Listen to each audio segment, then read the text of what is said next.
Everybody say hi to Keith. That's Keith Brown right there. No, say it again. Say hi, Keith. Hi. Much better, much better. Keith and Tanya have been in the church for a long, long time. Tell us this. Tell us about your family, though, first. Give us the demographics of the family. Okay, so, Tanya and I moved here in 1996.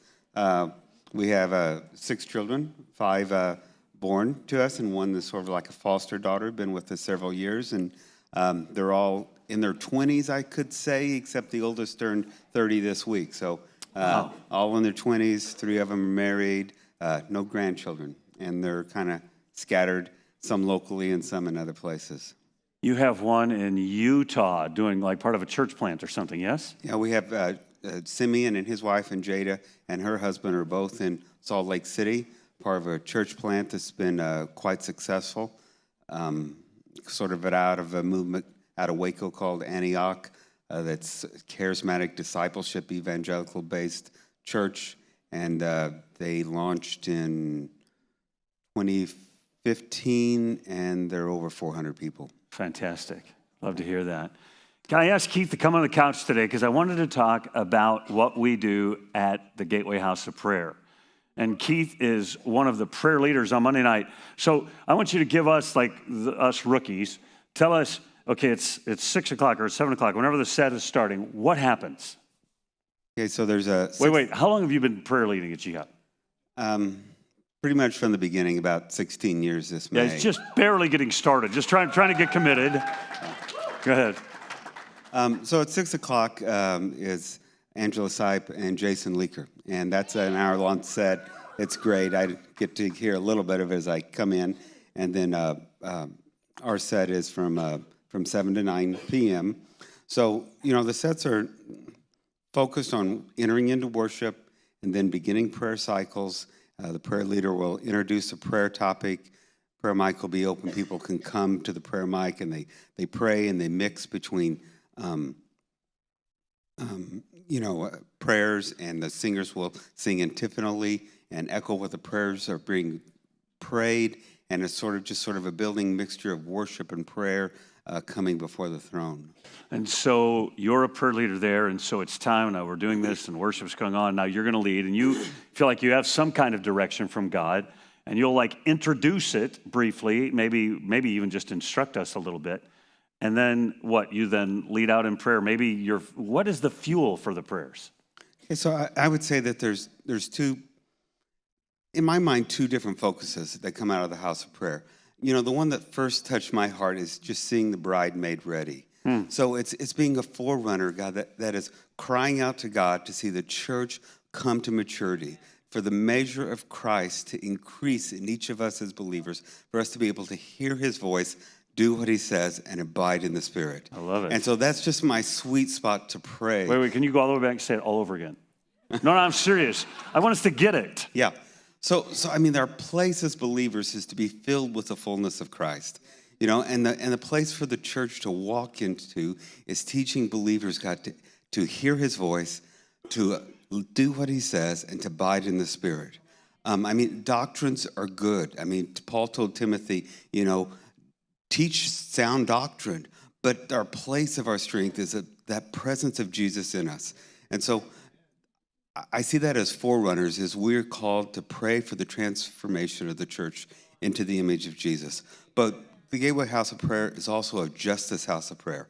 So there's things that he's released to us to stand in the place of justice for the unborn, for issues like when Ferguson comes up, to have prayer strikes, to be one that is changing history and turning the pages of history to righteousness. And I feel like... So wait, you think sitting in a room with no one else around, talking to an invisible God, can change history? Yes. Okay. So I wanted to pause there and ponder this idea that we think talking to an invisible God changes stuff. It's key. Yeah, so I've been there quite a while, and there's been times I've asked the Lord, I was like, okay, should I be doing something different, and should I kind of, we always want to see more step in and more raised into the prayer ministry, but I felt like he told me, we make a difference. Yes. We can make a difference. When we're there, we make a difference. And so I just encourage people to, take a night. You don't have to come for 2 hours. People come in all the time, for 45 minutes, for an hour, for 30 minutes. Come in while you can and give yourself to prayer and give yourself to seeing our city changed. So I get there and it's 7 o'clock and you guys are worshiping and you're leading out. What is going on in you? Are you just navigating and all that, or are you just like flying in prayer? Like, tell us what's going on in here. Well, I'm gonna go behind the curtain a little bit. I'm kind of. I usually come with prayer topics, and I kind of probably more so than most prayer leaders there. So you've prepared ahead of time. I come with these sheets and I give them to all the singers, and Beautiful. They all say, feel like I spoiled them because I have it all typed out. But at the top I have, subject to change without notice, and so. That's right. That's good. So usually the first song, I'm just kind of getting into His presence. I'm like the rest of you. I come sometimes totally stressed and not thinking of the Lord at all, and so it takes that first 20 minutes, to get into His presence. How many of you can relate to that? Yeah. Right, Yeah. that's all of us. So as then, we're singing the song, and I'll begin to review my prayer topic. I'll kind of look at different scriptures I have there and kind of begin to make notes that are the themes that are highlighted to my spirit at the time, or if I'm feeling a totally different direction, to then just, go with that prayer topic. What is it Mike Bickle told us? He said, if you don't have a time and you don't have a list, you don't have a prayer life. Remember when he said that? If you don't set a time and you don't have a list, you don't have a prayer life. That was like, I hated that phrase. So you've got a strategery going on there, and so now you're leading out. And the singer people, they do that other thing. Like, tell us what's happening there. So it's a team ministry, and I know when I first stepped into this, I remember thinking, there was a duality. I felt like I was called to it. At the same time, 16 years ago, I hated the model. It's like, how can you express something when you only have short phrases?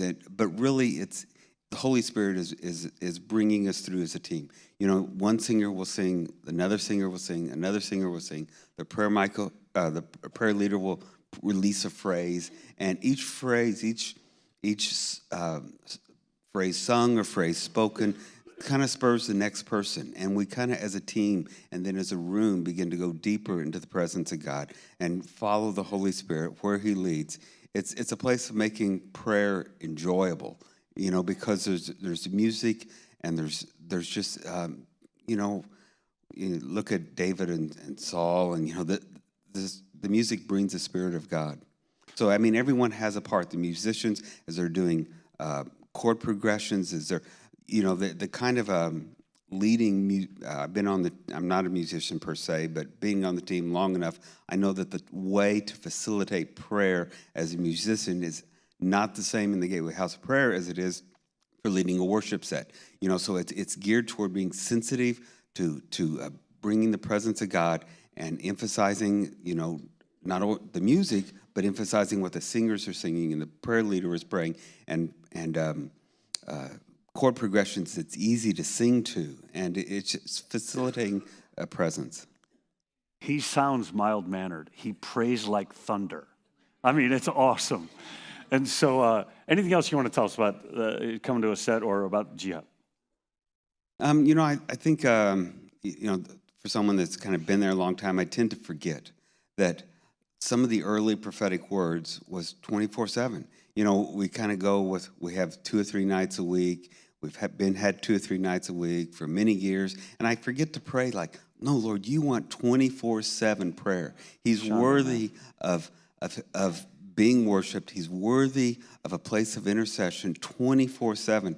And I forget to pray, Lord, increase our sets, increase the finances, increase the wisdom to the team, to launch a greater expression in our city, to join with the other houses of prayer, to see more churches involved, and to expand the ministry. Amen. That's Keith. Thank you.